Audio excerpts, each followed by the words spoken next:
The fourth law. Make it satisfying. Chapter 15. The cardinal rule of behavior change.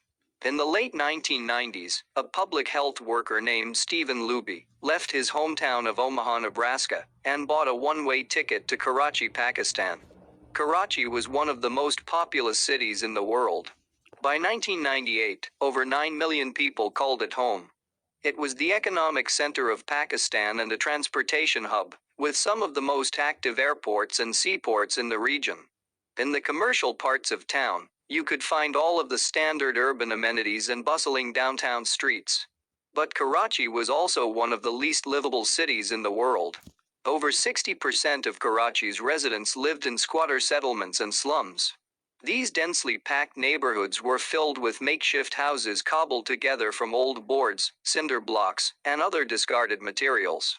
There was no waste removal system, no electricity grid, no clean water supply. When dry, the streets were a combination of dust and trash. When wet, they became a muddy pit of sewage. Mosquito colonies thrived in pools of stagnant water, and children played among the garbage.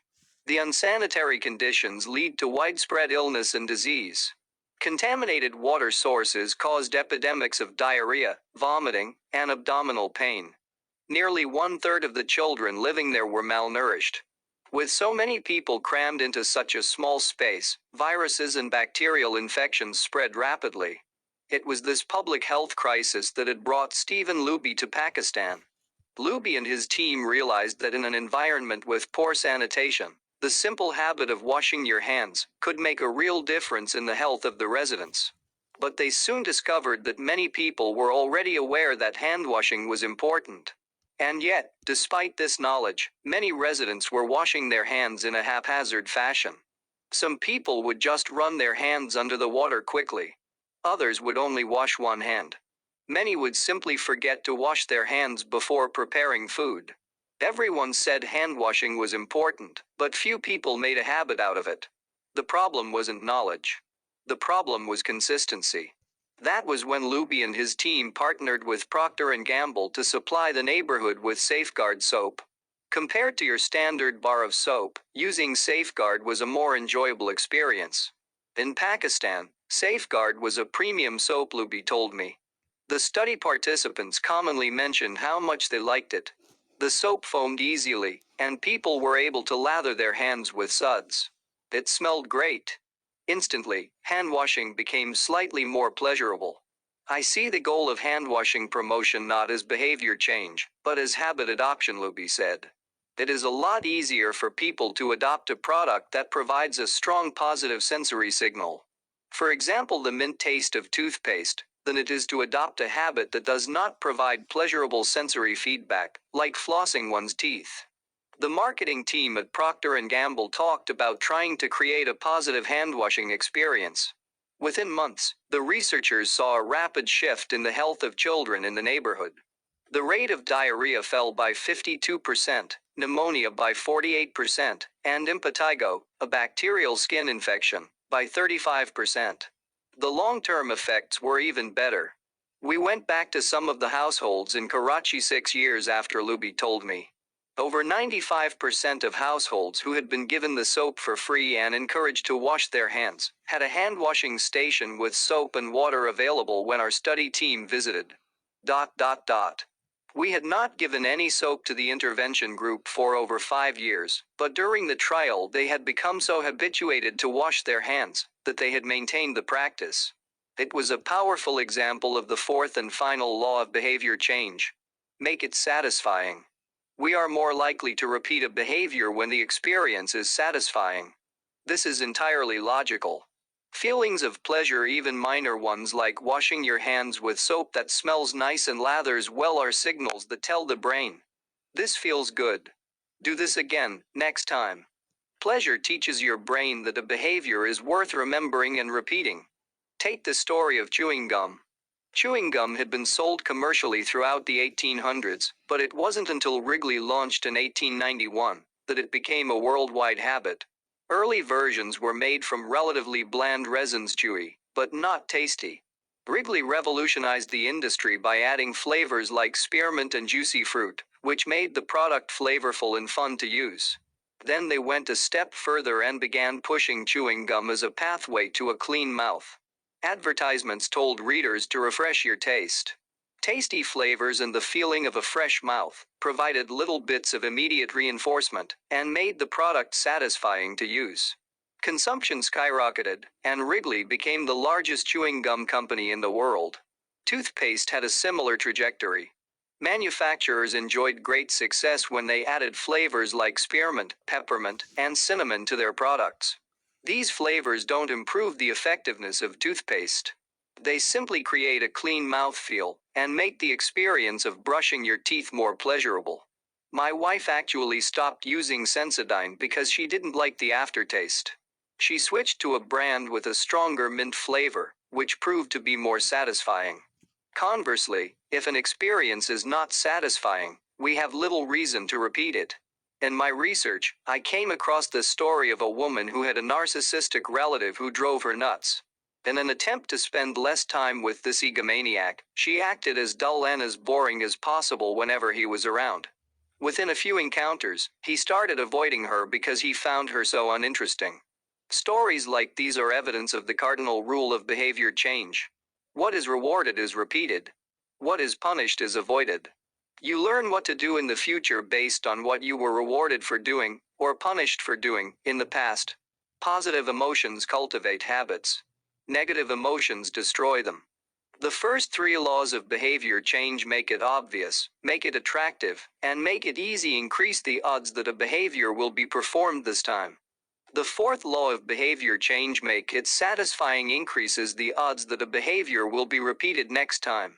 It completes the habit loop. But there is a trick. We are not looking for just any type of satisfaction. We are looking for immediate satisfaction. The mismatch between immediate and delayed rewards. Imagine you're an animal roaming the plains of Africa, a giraffe or an elephant or a lion. On any given day, most of your decisions have an immediate impact. You are always thinking about what to eat or where to sleep or how to avoid a predator. You are constantly focused on the present or the very near future. You live in what scientists call an immediate return environment because your actions instantly deliver clear and immediate outcomes. Now switch back to your human self. In modern society, many of the choices you make today will not benefit you immediately. If you do a good job at work, you'll get a paycheck in a few weeks. If you exercise today, perhaps you won't be overweight next year. If you save money now, maybe you'll have enough for retirement decades from now. You live in what scientists call a delayed return environment because you can work for years before your actions deliver the intended payoff. The human brain did not evolve for life in a delayed return environment. The earliest remains of modern humans, known as Homo sapiens sapiens, are approximately 200,000 years old. These were the first humans to have a brain relatively similar to ours.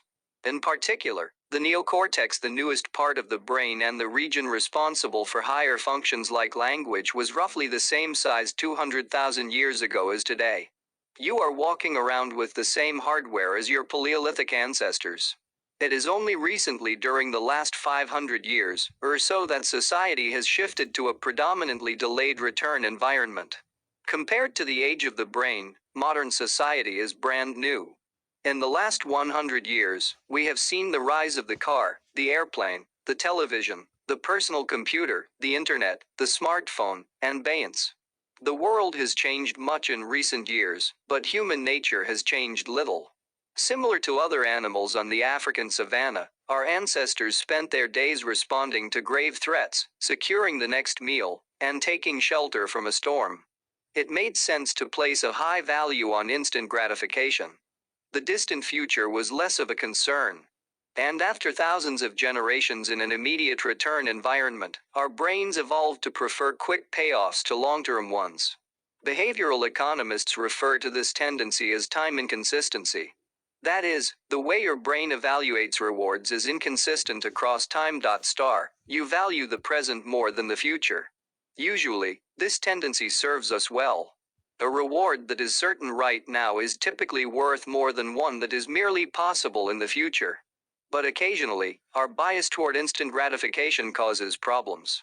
Why would someone smoke if they know it increases the risk of lung cancer? Why would someone overeat when they know it increases their risk of obesity? Why would someone have unsafe sex if they know it can result in sexually transmitted disease? Once you understand how the brain prioritizes rewards, the answers become clear. The consequences of bad habits are delayed while the rewards are immediate. Smoking might kill you in 10 years, but it reduces stress and eases your nicotine cravings now. Overeating is harmful in the long run, but appetizing in the moment. Sex, safe or not, provides pleasure right away. Disease and infection won't show up for days or weeks, even years. Every habit produces multiple outcomes across time. Unfortunately, these outcomes are often misaligned. With our bad habits, the immediate outcome usually feels good, but the ultimate outcome feels bad. With good habits, it is the reverse. The immediate outcome is unenjoyable, but the ultimate outcome feels good. The French economist Frédéric Bastiat explained the problem clearly when he wrote, "It almost always happens that when the immediate consequence is favorable, the later consequences are disastrous, and vice versa. Often, the sweeter the first fruit of a habit, the more bitter are its later fruits. Put another way, the costs of your good habits are in the present. The costs of your bad habits are in the future." The brain's tendency to prioritize the present moment means you can't rely on good intentions. When you make a plan to lose weight, write a book, or learn a language, you are actually making plans for your future self. And when you envision what you want your life to be like, it is easy to see the value in taking actions with long-term benefits. We all want better lives for our future selves. However, when the moment of decision arrives, instant gratification usually wins. You are no longer making a choice for future you, who dreams of being fitter or wealthier or happier. You are choosing for present you, who wants to be full, pampered, and entertained. As a general rule, the more immediate pleasure you get from an action, the more strongly you should question whether it aligns with your long-term goals. With a fuller understanding of what causes our brain to repeat some behaviors and avoid others, let's update the cardinal rule of behavior change. What is immediately rewarded is repeated. What is immediately punished is avoided. Our preference for instant gratification reveals an important truth about success. Because of how we are wired, most people will spend all day chasing quick hits of satisfaction. The road less traveled is the road of delayed gratification. If you're willing to wait for the rewards, you'll face less competition and often get a bigger payoff. As the saying goes, the last mile is always the least crowded. This is precisely what research has shown. People who are better at delaying gratification have higher SAT scores, lower levels of substance abuse, lower likelihood of obesity, better responses to stress, and superior social skills. We've all seen this play out in our own lives. If you delay watching television and get your homework done, you'll generally learn more and get better grades. If you don't buy desserts and chips at the store, you'll often eat healthier food when you get home. At some point, success in nearly every field requires you to ignore an immediate reward in favor of a delayed reward. Here's the problem. Most people know that delaying gratification is the wise approach. They want the benefits of good habits. To be healthy, productive, at peace. But these outcomes are seldom top of mind at the decisive moment. Thankfully, it's possible to train yourself to delay gratification, but you need to work with the grain of human nature, not against it. The best way to do this is to add a little bit of immediate pleasure to the habits that pay off in the long run, and a little bit of immediate pain to ones that don't. How to turn instant gratification to your advantage. The vital thing in getting a habit to stick is to feel successful even if it's in a small way. The feeling of success is a signal that your habit paid off, and that the work was worth the effort. In a perfect world, the reward for a good habit is the habit itself.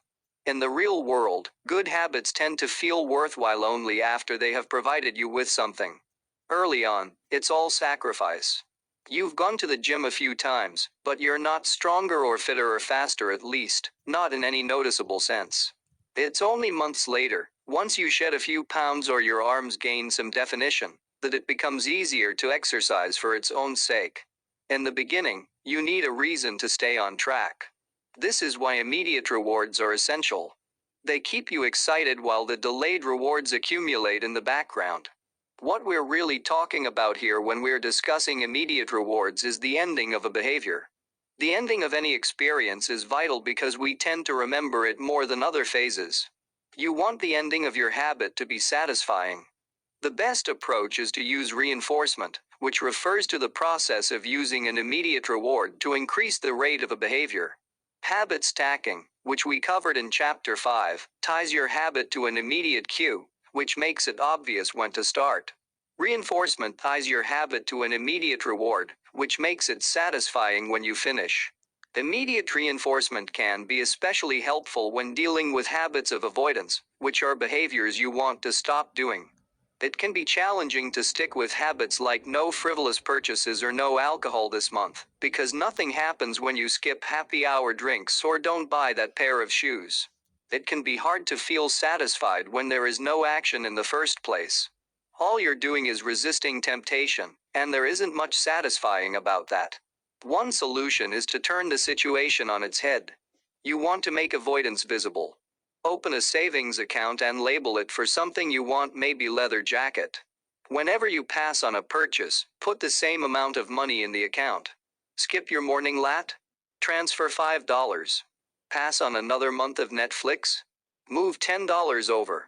It's like creating a loyalty program for yourself. The immediate reward of seeing yourself save money toward the leather jacket feels a lot better than being deprived.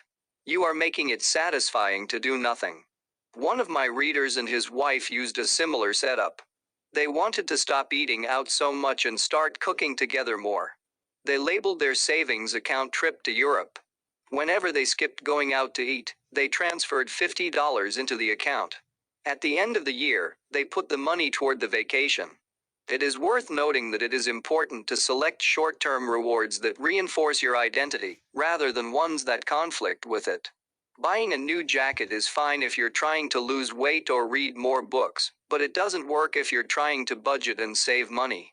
Instead, taking a bubble bath or going on a leisurely walk are good examples of rewarding yourself with free time, which aligns with your ultimate goal of more freedom and financial independence.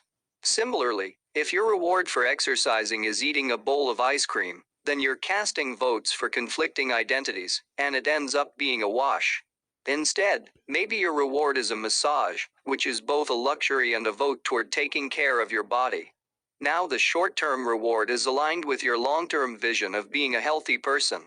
Eventually, as intrinsic rewards like a better mood, more energy, and reduced stress kick in, you'll become less concerned with chasing the secondary reward. The identity itself becomes the reinforcer. You do it because it's who you are and it feels good to be you. The more a habit becomes part of your life, the less you need outside encouragement to follow through. Incentives can start a habit. Identity sustains a habit. That said, it takes time for the evidence to accumulate and a new identity to emerge. Immediate reinforcement helps maintain motivation in the short term, while you're waiting for the long-term rewards to arrive. In summary, a habit needs to be enjoyable for it to last. Simple bits of reinforcement like soap that smells great or toothpaste that has a refreshing mint flavor or seeing $50 hit your savings account can offer the immediate pleasure you need to enjoy a habit. And change is easy when it is enjoyable. Chapter Summary. The fourth law of behavior change is make it satisfying. We are more likely to repeat a behavior when the experience is satisfying. The human brain evolved to prioritize immediate rewards over delayed rewards. The cardinal rule of behavior change. What is immediately rewarded is repeated. What is immediately punished is avoided. To get a habit to stick, you need to feel immediately successful, even if it's in a small way. The first three laws of behavior change: make it obvious, make it attractive, and make it easy increase the odds that a behavior will be performed this time. The fourth law of behavior change: make it satisfying, increases the odds that a behavior will be repeated next time. Chapter 16. How to stick with good habits every day. In 1993, a bank in Abbotsford, Canada, hired a 23-year-old stockbroker named Trent Dursmid. Abbotsford was a relatively small suburb, tucked away in the shadow of nearby Vancouver, where most of the big business deals were being made. Given the location, and the fact that Dersmid was a rookie, nobody expected too much of him. But he made brisk progress thanks to a simple daily habit. Dersmid began each morning with 2 jars on his desk. One was filled with 120 paper clips. The other was empty. As soon as he settled in each day, he would make a sales call. Immediately after, he would move one paper clip from the full jar to the empty jar, and the process would begin again.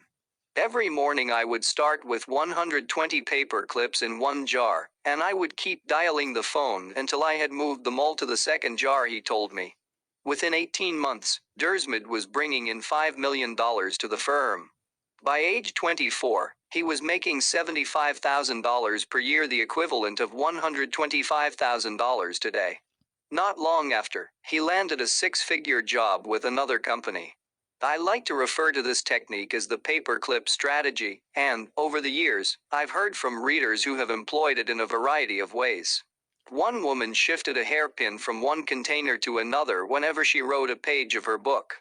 Another man moved a marble from one bin to the next, after each set of push-ups. Making progress is satisfying, and visual measures like moving paper clips or hairpins or marbles provide clear evidence of your progress.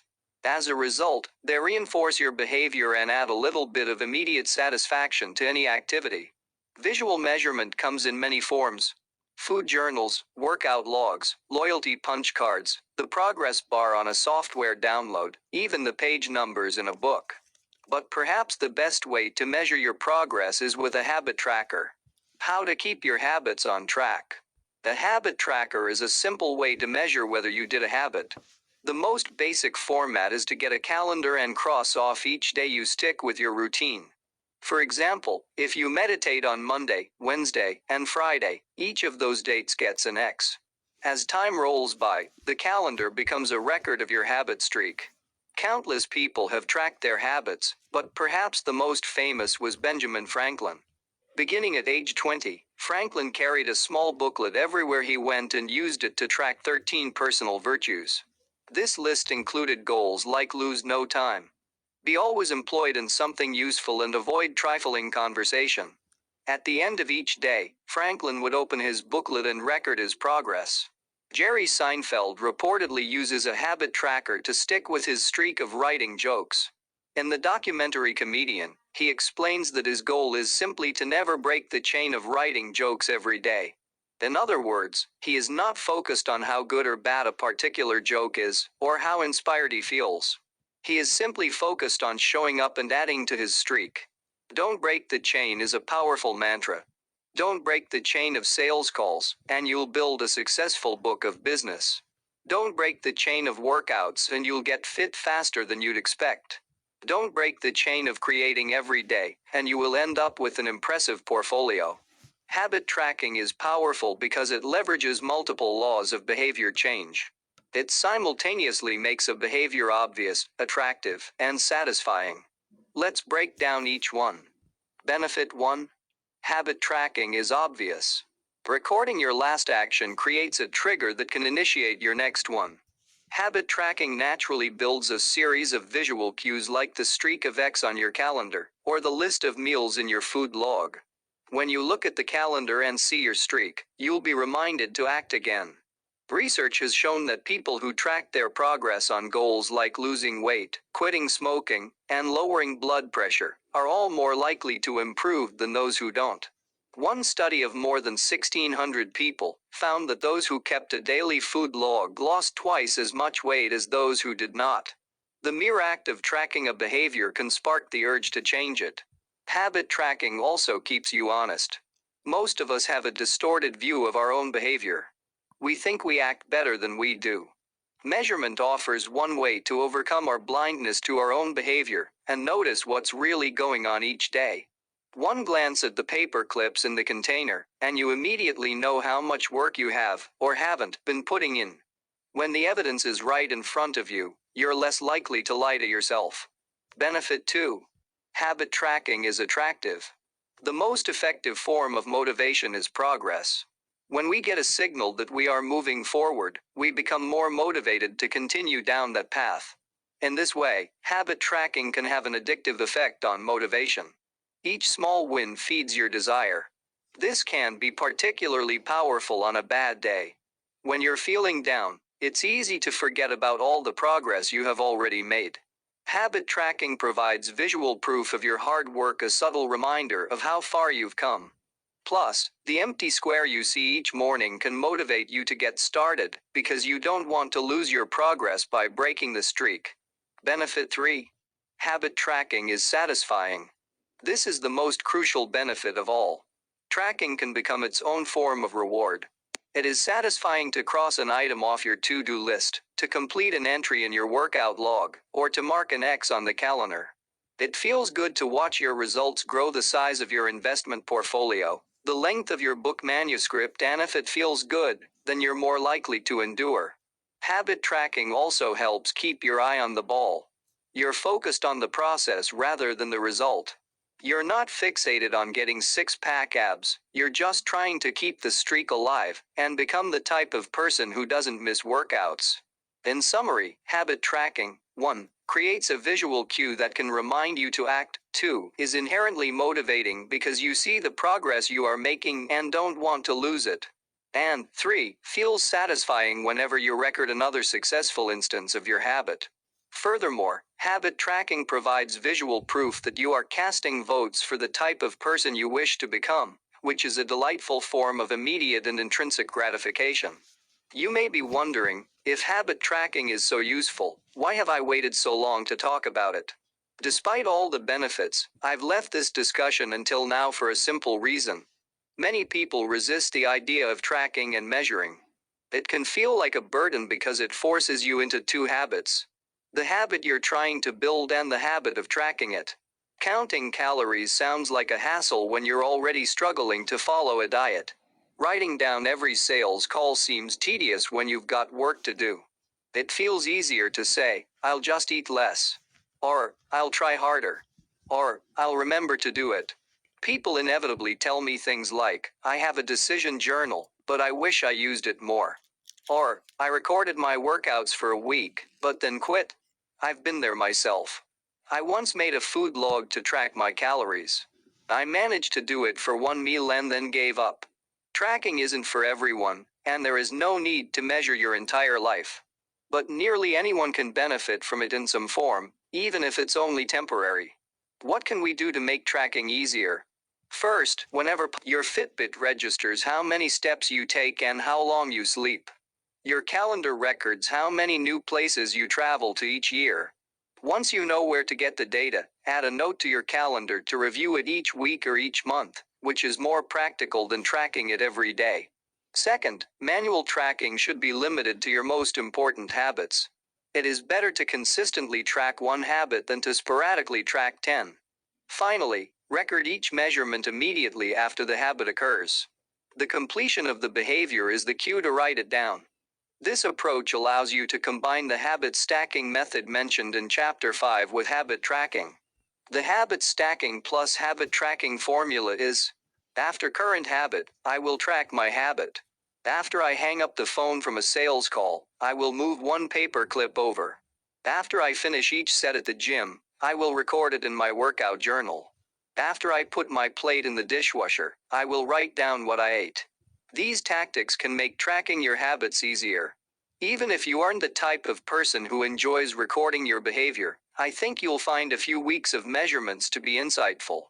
It's always interesting to see how you've actually been spending your time. That said, every habit streak ends at some point. And, more important than any single measurement, is having a good plan for when your habits slide off track. How to recover quickly when your habits break down.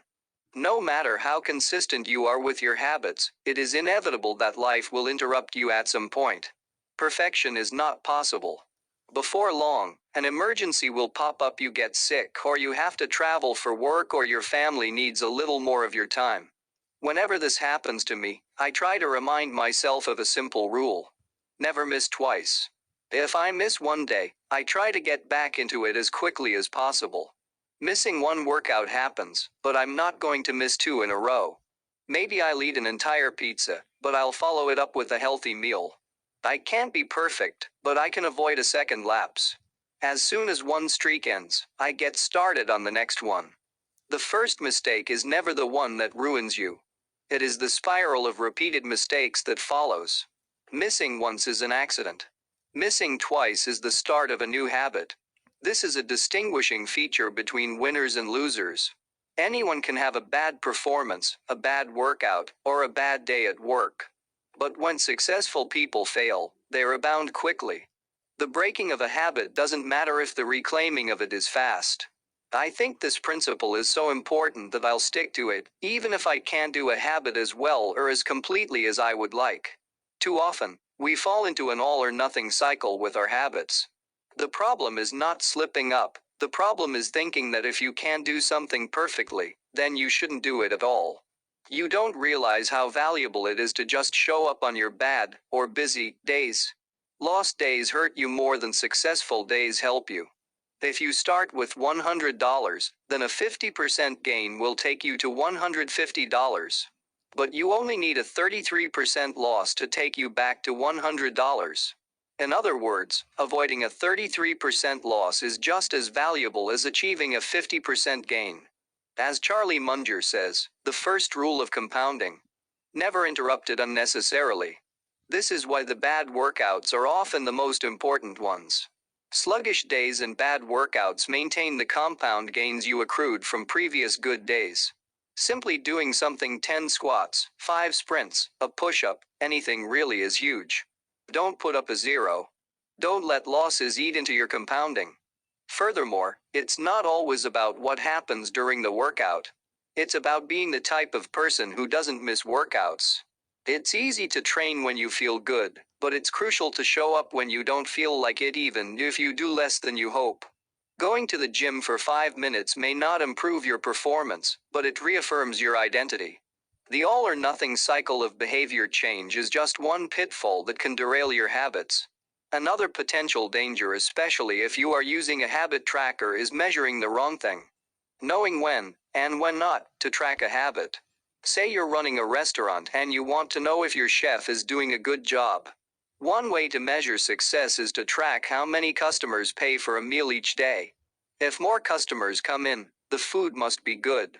If fewer customers come in, something must be wrong. However, this one measurement, daily revenue only, gives a limited picture of what's really going on. Just because someone pays for a meal doesn't mean they enjoy the meal. Even dissatisfied customers are unlikely to dine and dash. In fact, if you're only measuring revenue, the food might be getting worse, but you're making up for it with marketing or discounts or some other method. Instead, it may be more effective to track how many customers finish their meal, or perhaps the percentage of customers who leave a generous tip. The dark side of tracking a particular behavior is that we become driven by the number rather than the purpose behind it. If your success is measured by quarterly earnings, you will optimize sales, revenue, and accounting for quarterly earnings. If your success is measured by a lower number on the scale, you will optimize for a lower number on the scale, even if that means embracing crash diets, juice cleanses, and fat loss pills. The human mind wants to win whatever game is being played. This pitfall is evident in many areas of life. We focus on working long hours instead of getting meaningful work done. We care more about getting 10,000 steps than we do about being healthy. We teach for standardized tests instead of emphasizing learning, curiosity, and critical thinking. In short, we optimize for what we measure. When we choose the wrong measurement, we get the wrong behavior. This is sometimes referred to as Goodhart's Law.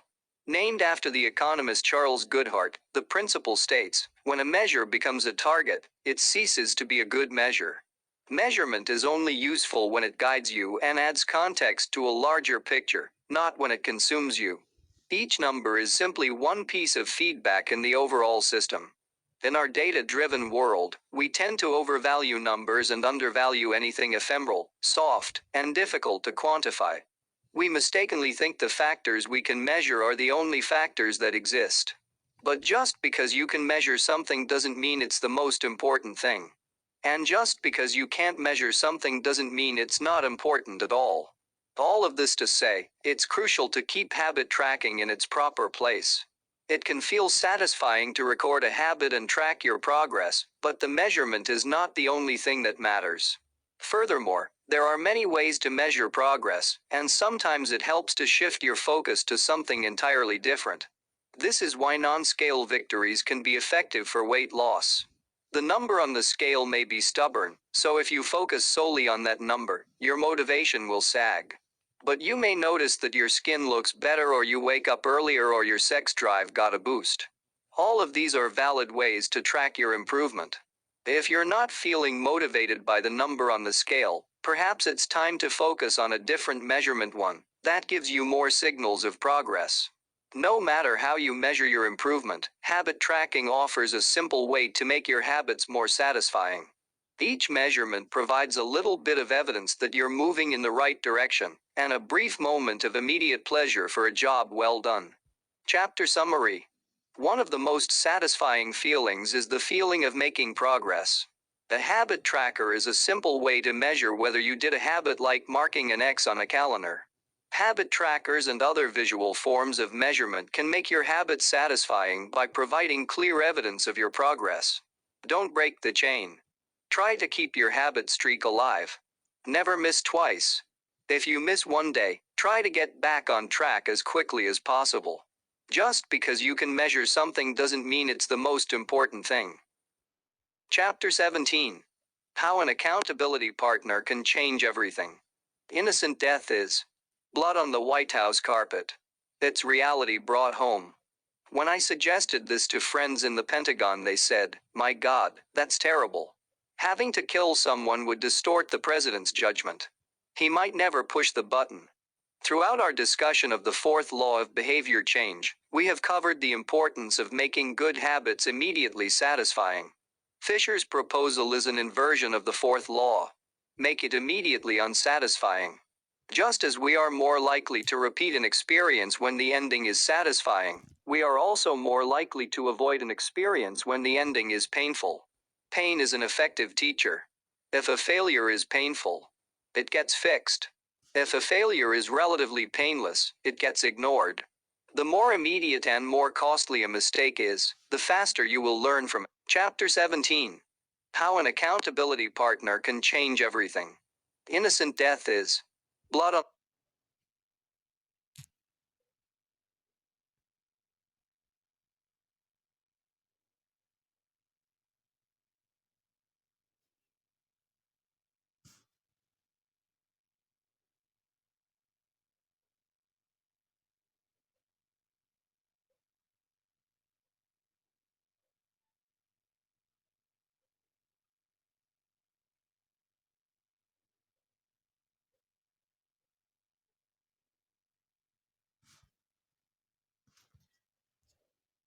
the White House carpet.